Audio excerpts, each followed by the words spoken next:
Now, let's talk about the radial head. The lateral projection or lateromedial projection. Position the patients seated as you can see here on the picture. Position of the part. Hand is placed laterally, so medial side down and thumb side up. Make sure to flex the entire elbow at a 90-degree angle, just like a normal lateral elbow. As you can see here on the right hand or in the picture.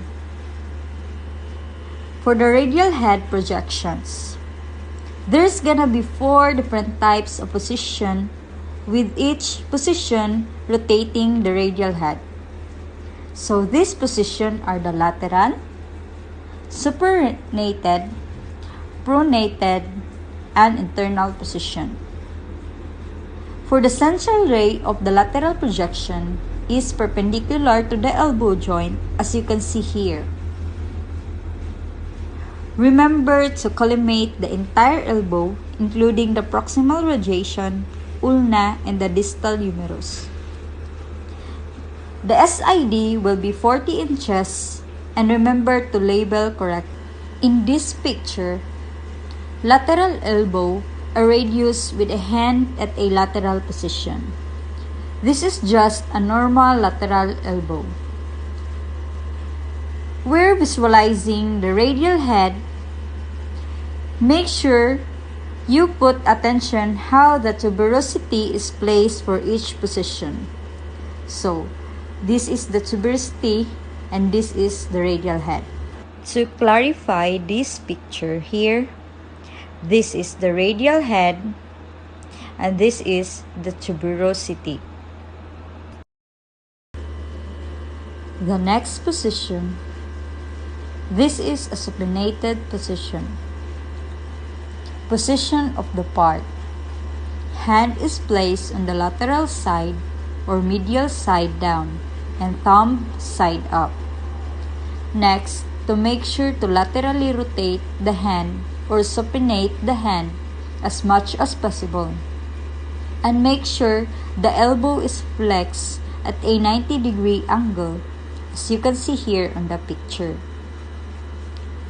This causes the radial head to rotate, causing the tuberosity to be more anterior or away from the ulna, as you can see here in the picture. Central ray perpendicular to the elbow joint. Remember to collimate the entire elbow, including the proximal radiation ulna and the distal part of the humerus. So, the SID is 40 inches and remember to label correctly. So now, this is the lateral elbow with the hand supinated. Do you see the difference? We're able to visualize the radial head in a new direction and the tuberosity is more anterior, as you can see here in the picture.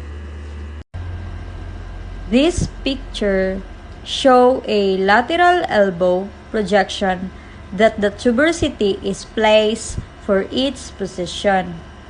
Now, this second picture is a lateral elbow with a supinated position that the tuberosity here is more anterior.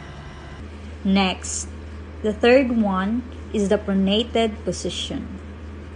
Position of the part, hand is placed palmar side down. Your palm is on the table. And remember to flex the elbow at a 90-degree angle, as you can see here. This causes the radial head to rotate, causing the tuberosity to more posterior or towards the ulnar bone.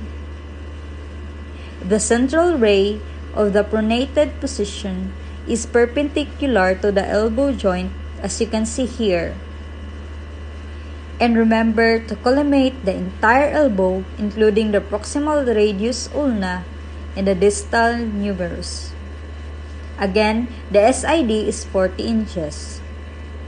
This is the lateral elbow with the hand pronated, as you can see here.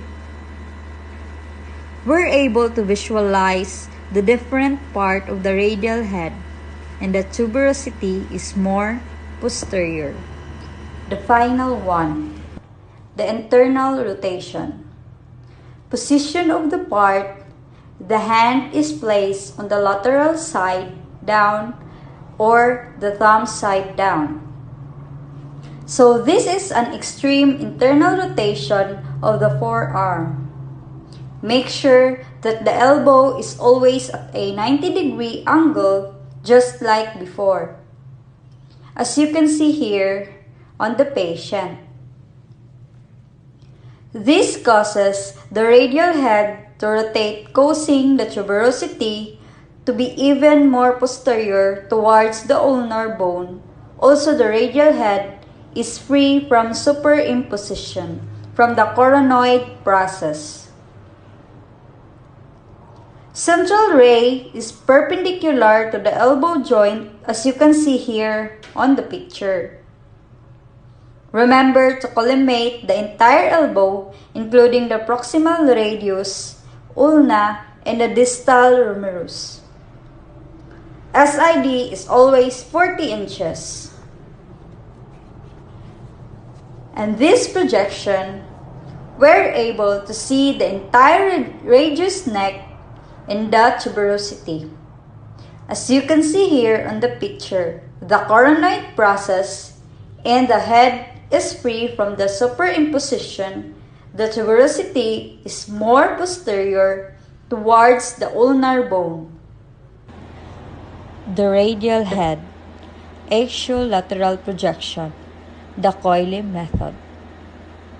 The position of the patient would be supine projection. Now, you see that his humerus is coming down at an angle. So, we need his body part on the same plane.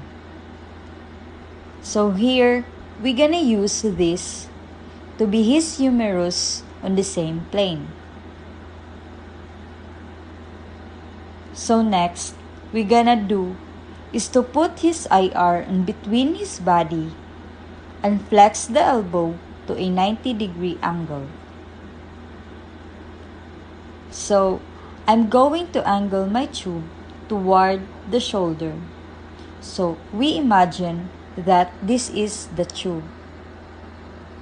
We're looking for the radial head and the tuberosity of the radial bone. So, it should be 45-degree angle towards the shoulder at a mid-elbow. So, always remember that 45 is a halfway between 90. Now, the SID should be 40 inches. So, imagine that this would be 40 inches to the IR. So, we always imagine that this tube would be 40 inches to the IR.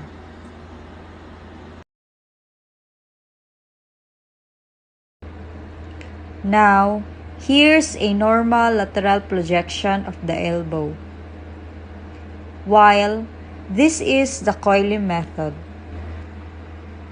Do you see the difference? Now, let me highlight the bone. The highlight bone, this visualizing the head, neck, and the tuberosity of the radial bone, free from superimposition of the ulnar bone. Now, we're going to view the coronoid process with axial lateral projection, the Coyle method. So now, the position of the patient would be supine projection. We're going to turn or grab the tube away from his shoulder at 45-degree angle. And we're going to measure the SID should be 40 inches. So what we're gonna do is to extend his hand like this at an 80-degree angle on the elbow. We're pulling the coronoid process away, so this would be the Coyle method. This is a regular lateral elbow, as you can see here, while this is the coiling method. When you visualizing the coronoid process, as you can see here, on a highlight, the regular lateral, you're able to visualize the superimposition. While the coiling method, you're able to reduce the superimposition from the radial head and you're able to visualize the coronoid process.